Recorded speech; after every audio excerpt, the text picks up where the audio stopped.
you will feel these emotions and other people will not feel these emotions. So actually you feel worse than the person who's not even attempting to improve their life, right? Because they're just chilling at home, drinking beer or hanging out with the same friends again, or just like looking at hot girls on Instagram, not actually facing them in the real world and then not getting rejected. So that is the tough part of this journey of like, you know, like it kind of, yeah, I don't know if the draw is like, it feels bad before it feels better. And you have to go through that, and that's where some people give up. It's the same in business and same in other sorts of relationships, like you have to work on it. But you can reframe that by, oh yeah, it is hard, therefore it's really, it's challenging me, it feels hard, I feel a bit shit, good. That's a sign I'm at the right place. That's a sign I'm pushing myself at the right speed. If it wouldn't be hard, it would be too easy and you're not growing fast enough. You're basically staying where you are, right? If you're at the gym and you never get that feeling of, this is fucking hard, my muscle hurts, you're probably not growing muscle as fast as you could or ever, right? Rephrase it as, hey, I'm using my potential right now. I'm pushing myself. I'm doing the best I can, and also always remember, first of all, what's the alternative? You know, it's not like when you say, what am I doing here? It's like, oh, you didn't choose out of 5 options how to improve your dating life. And the one you chose is like, oh, I should have chose the other 4. It's like, what are the others? There is nothing else, you know, in a way. So remember that, there's basically no alternative. So it's either like push through it or give up and be an NPC. You know, don't live NPC life. Young got no one that back calling me splurge. Ride me jump right off the curb. Bentley spread fly like a bird. Spin on the first and the third.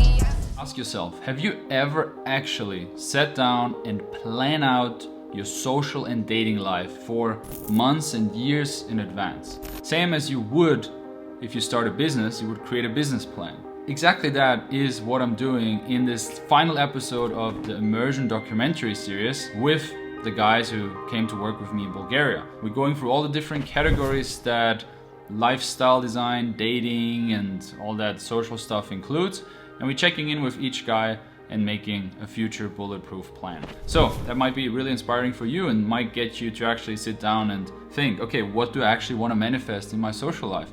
Who do I want to date? Which kind of women am I attracted to? And which kind of women I don't care about? Which guys do I want to connect to in the future? And where do these people live?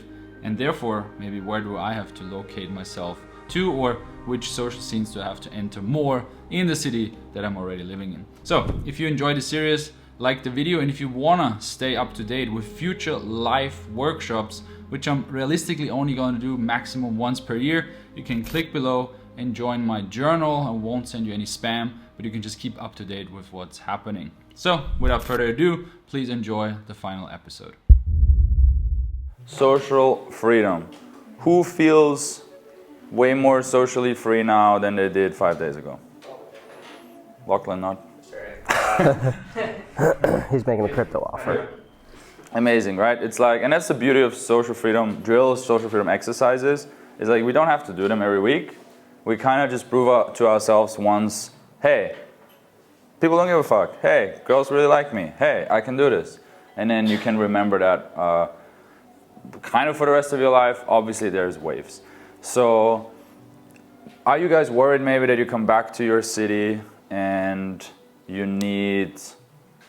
have a drop-off, or you are in the same situation, a similar situation again, that you see a hot girl and you can't approach? Yeah, you're worried about that. Okay, so quickly covering that, social freedom exercises and warm-ups. We talked about it, maybe you guys can remember it. What is a good way to warm up when you're not feeling like doing the full-on approach yet? Intentionally getting rejected, making there no possibility to have it work. Yeah, not caring about the outcome. Yeah, cool. Start complimenting and being more open. Like, hey, that's a nice jacket. That's a nice pair of shoes, or whatever the heck. Complimenting, giving out social currency, exactly right. Smiling, seeing the world. It's just like even just your posture, and if you look down or up, right?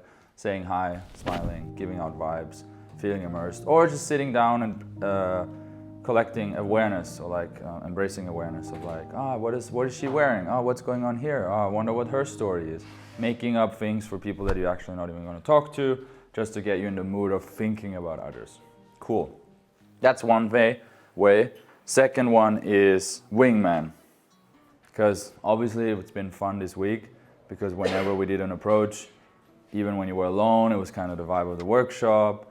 And when you're with a coach, it's cool because you get feedback, you get back to your buddy, so it makes sense. Don't just make friends to do house parties, just make friends to do day game with. You know, like day game, cold approach will be a part of your life for a long time. It's not like over, and we're not going full on like becoming promoters now. Like remembering the pyramid, cold approach is huge. Like we're meeting a lot of girls from there. So you have to figure out a way, this is really crucial, otherwise it doesn't feed the top of the pyramid, to keep doing cold approach. It's non-negotiable, and you guys are not there yet. You know, like you did great, you got some numbers, you scheduling dates, that's sick, but you didn't do the 5,000 approaches, or not 5,000, but like you didn't do the like good 500 approaches that are needed to get to like a base level where you're natural, you smooth, you're flowing. So you need to figure out a way to do that, okay? Then for you also, having the second side of you, like not just the nice fun guy, but like the seductive, calm, chill, laid back, and like pressuring guy, challenging guy who doesn't take everything, you know? Yeah, the monk versus the clown is something I'm gonna take away. So that is big, and it's probably true for all of you. We didn't get to a lot of like proper challenging, because that can go very deep. Like you can be super strong on that, and you guys, it's like you're very at the surface. You're still very nice, and which is fine for a lot of girls, but like you need to learn how to proper challenge certain girls at some level, where you're like really risking to offend them or piss them off a bit, or you actually do, but then you fix it later, and then it's again one cycle of this pressure, and you're releasing it, and it feels good. Okay. My takeaway, I'm just brainstorming a bunch of stuff, is that I need to just move away from where my parents are and get my own living situation set up. Social circle wise, that's the area that I struggle with most, because I'm gone a lot of times. So it's semi-remote work, but... And why are you still in Dallas if you do your money making on the ship anyway? Yeah, that's something that I've been considering or thinking about the past year a lot since I started this new job. So I think that for myself, once I get off the ship, maybe 3 weeks back in Texas just to get all my documents in order, and then travel somewhere else, like back to Sofia or maybe Croatia, or maybe go back to Vietnam and chill there. As to like social circle events to bring in like females and high level dudes, I don't know how big meditation is over in Vietnam, but or maybe just like a foodie tasting event, I have no idea. Yeah, I've just been brainstorming side hustle ideas that I could do online from a laptop when I'm not on the ship. I've just been thinking about stuff that would suit my personality and my interests. It has to. Basically expect it to not make any money for the next 1 or 2 years anyway. Yeah. So you might as well choose something that you really enjoy doing. Say hello to the world, Birmingham.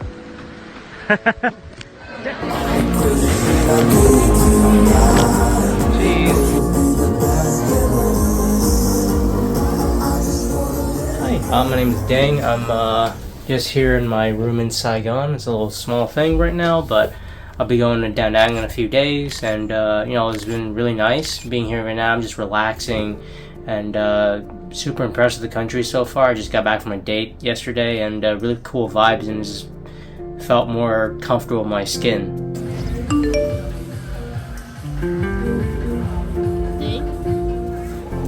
Okay, I got it. Got it? Ta-da! Ta-da! Okay. Very yummy. And accountability partner online, or a program like ours.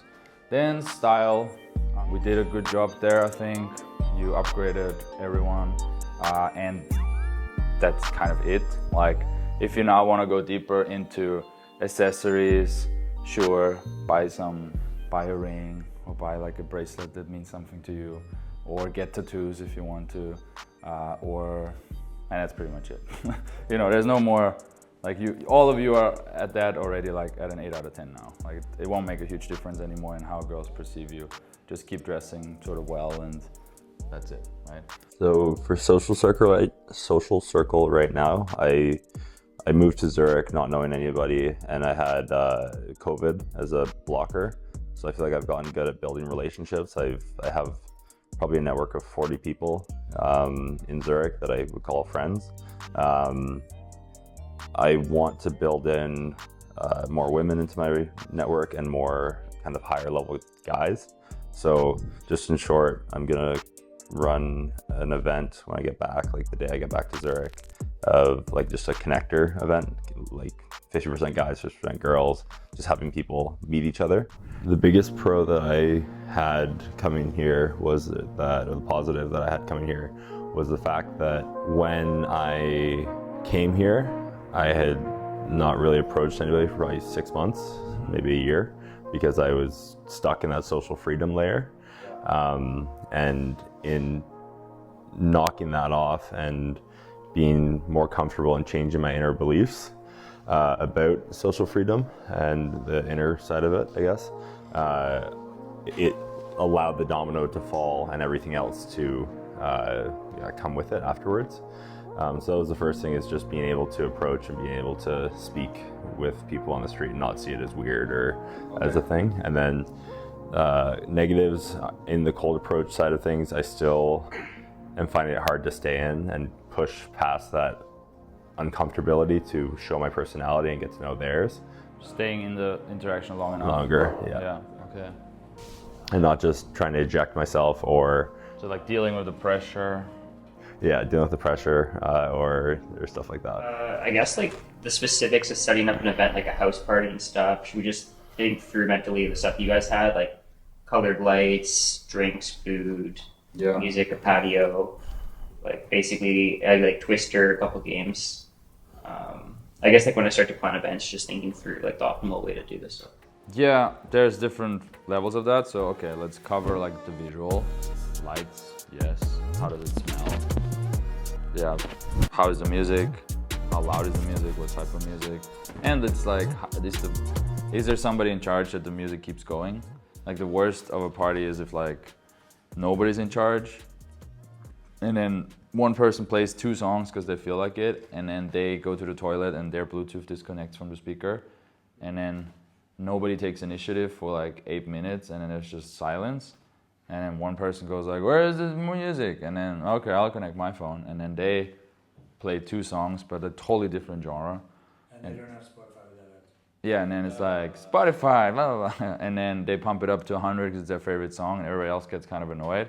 And then another girl comes in, no, let me play. And then she plays again, and it's just like, now it's a weird competition for a Bluetooth speaker with silence in between. So it's pretty big, you know, like that flows. It kind of kills the vibe. Yeah, lighting, how it smells, how kind of clean it is.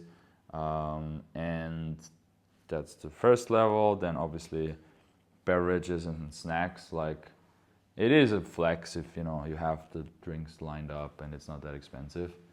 And it's just one stage above the everybody bring their own alcohol, which I don't know if that's still a thing at our age, but when I was like 21, it was normal, right? Like you go to a party, but you have to bring your own stuff. But now we make money, so just fucking buy everything and people feel good. And especially, you're gonna impress the 21-year-old at the party who usually goes to the college parties where they only have beer. And now like, oh wow, like it's just a bit of an extra thing. Then it's like, what are the different spaces of the venue? Like, everybody packed together in one room is bad. It is really cool if you can have at least 2 areas, right? So here we had the party, whatever fun music DJ area and drinks and cool lights, and we had the smoking, chill photo shoot area upstairs. So that's great. And then people can move up and down. And it opens so many different layers because now you can move with a girl upstairs, right? You can isolate her, like, which still and did, right? Imagine we would have only been here, then it would have been a totally different dynamic. And then seating space versus dance space as well. Like, where can people sit? How many people can sit there? So what is the maximum amount of people that could have sit in that area? And is that a good crowd? You know, because you want to also use that. Like, here it could have been 1, 2, 3, 4, 5, 6, 7, 8, 9, 10, kind of on the floor, even like 11, 12 people could sit here. That's great. If it would all be spread out, like only 2 people can sit here and 2 people here and 3 upstairs. Now you can't really create a party mood. Now it's just 2 people talking to each other in different areas of the house. And then that's the environment, and then the ratio, which then, if you obviously fuck that up, everything else doesn't matter. Even if you have the perfect venue and the perfect drinks and perfect music, but it's full of dudes, people don't want to be there. So, and that's obviously the harder. Like, everything I said so far is kind of easy. Just find a venue and make it look nice, and buy some drinks. And then getting the ratio right is obviously 10 times harder, or 50 times harder. But that's pretty much it. And then always, the next super important principle is get content, right? Like, make sure you're shooting stuff, you have memories of it, you can use it the next time. You posting, ideally fast, like in this time and age, you want to get out stories almost during the party, or airdrop people there right away, or, you know, post a story and tag people so they can repost, so people get reminded that it's happening. So it is stressful. It is like a job. It's a marketing machine. Like, it is like a launch event for a product. Yeah. Okay. I noticed, like, for the first couple of days, I had really good approaches, and I kind of, you caught me on it. I fell into a routine sort of, and I was just playing it safe, and I wasn't aware of it. It came across as robotic. So that wasn't good, and that's something that I need to switch up every now and again. Just getting too comfortable, right? Yeah, getting too comfortable, and it takes away. I get it. It takes away the fear of rejection a little bit. That's kind of like a safety blanket. Yeah. But it also takes away the fun and the joy and the genuineness of doing an approach like that. A thing I really did enjoy was, like, it's exhilarating. I fell flat on my face, or just got ejected from a lot of approaches straight up. But the ones that did work just reframed my perspective on all the other bad ones. 'Cause, like, if I had just stopped there, I'd have been in a shitty mood the rest of the day. Right. I'm just gonna take some notes here. Yeah, I noticed, like, another thing was, like, ejecting from some conversations too early when I felt like the vibe was off, or maybe that's just inner game self-talk stuff. That's something I want to work on, but I think the interactions that went really, really well, I was able to, like, kind of get into a more jovial nature past, like, once I got past the cringe, and then I was able to, like, let my personality come through a little bit more. Yeah, right. So that initial phase of, like, is this working? Does she like me? And once you have confidence, you feel good about yourself. Yeah, it goes in hand with pressure. Okay, cool. That's something to work on. Don't live NPC life, which you can anyway. It's too late. You know, you like you see through the matrix a bit, and now you have to work. Yeah, exactly. It's too late. You can't go back. So now the only way is forward, pushing through the bullshit. And yeah, again, I mean, having wingman, having accountability partners, having a tribe, having buddies, having flatmates who are also getting it, makes that much easier. It is hard to do it alone. Like, I always admit that. I'm not acting like I figured all this out by myself. Okay, cool. That's a good point. So what I did well is slowing down. Oh, yeah. Also enjoying the feeling after I get blown out. Just feeling that kind of embarrassment and cringe, and accepting it. Right, so it's like reframing stuff. I think I need to work on objection handling. Like, no, I don't know if I want to go for coffee. Like, cool, totally get it. Yeah, true. Objection. But why don't we just keep in touch over Instagram? We can chat a bit. You seem nice. Yeah, cool. Also, with, I don't know, vocal variety. I feel like I'm so focused on speaking slow and stuff like that, that less my personalities coming out. Maybe that was just all like surface level BS anyways. Like, I don't know, like the joking and stuff like that, a bit less than normal for variety, because I'm trying to be chill. Yeah, I mean, you're not always gonna speak slow now. It's another element, right? If you talk to a girl for 5 minutes, there will be moments of pressure, silence, looking her in the eyes, calming down, laying back, letting her talk. And there will be moments of like being engaged. So, yeah, that's exactly right. Oh my God, I love that place. That's cool. And then you slow down again. Like, oh wow, why is that? And then you want to be able to vary it. Otherwise, it's also a bit weird. Sure, right? Do you do this effortlessly? Like, I'll have to do it consciously to begin? Yeah, I mean, it must be. I'm not thinking, because it's also the reality is, you know, all the stuff we learn here and the techniques and stuff, that's kind of like to get you to a point where you just have it in a way. Like, obviously, I'm not standing there thinking question, answer, comment. She just asked the question. I asked the question, she answered. Now I need to wait for 2 seconds. 1, 2.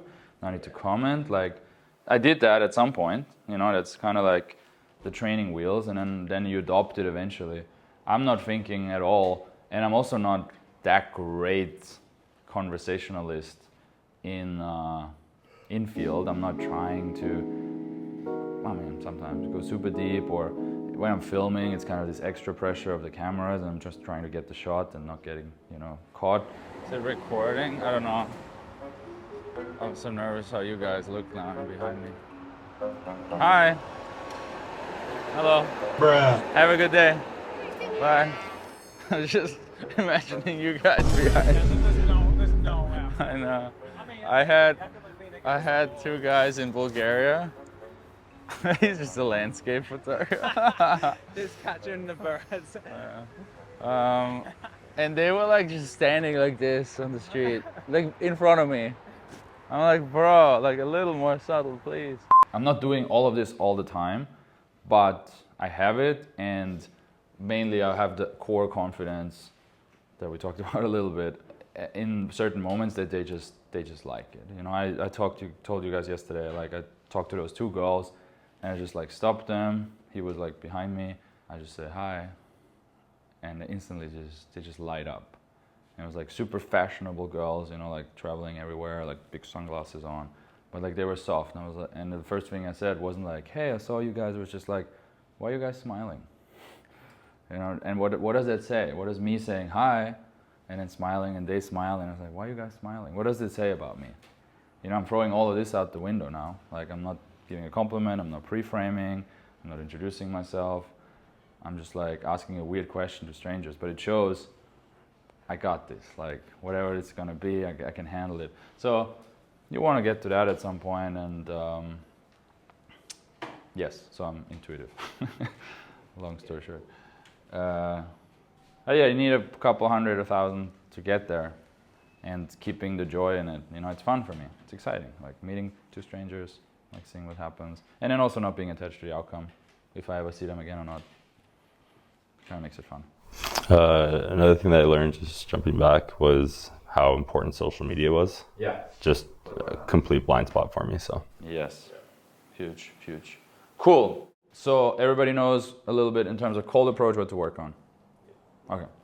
Then social circle. Oh, let's first talk about.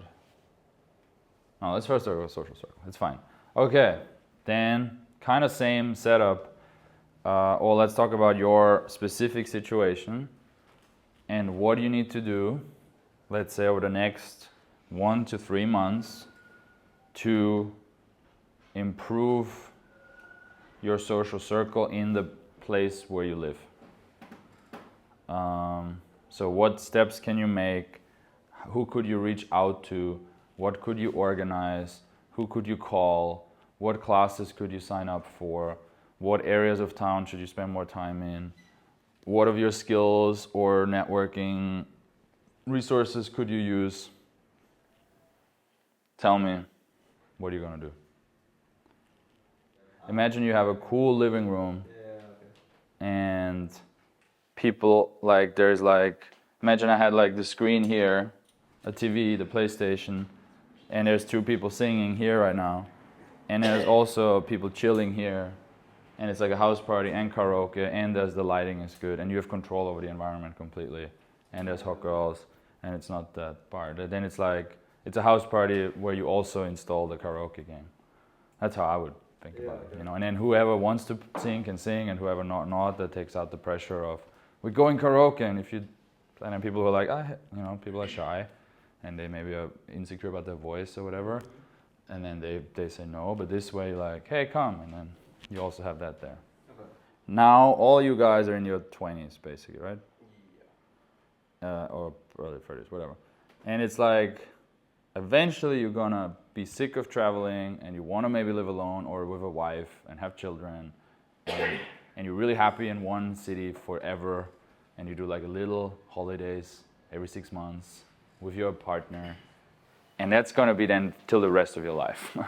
So now is kind of like the best time to just take risks and do wacky shit and experiment and fucking move to a country where you don't speak the language and move in with 2 people who you like vibe with but you don't know, and fucking bang some girls, and you know, like fly a girl to here and see how that's like. And it's the time for chaos, you know, like the calm time, the husband and wife time will come anyway in your life, inevitably.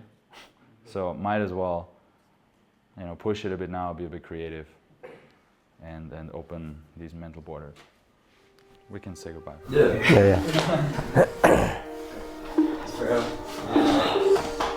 That's pretty fun. Let's definitely stay in touch, eh? Yeah. Thank you. It was really great being here. Thanks for coming. Appreciate it.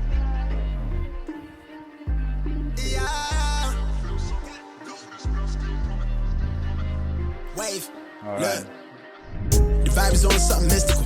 I don't say shit my spirit do. Ain't no telling you what he might do. Write the songs and he real too. Trap jumping, it's a rage cage. Short circuit in the mainframe. Bet I be on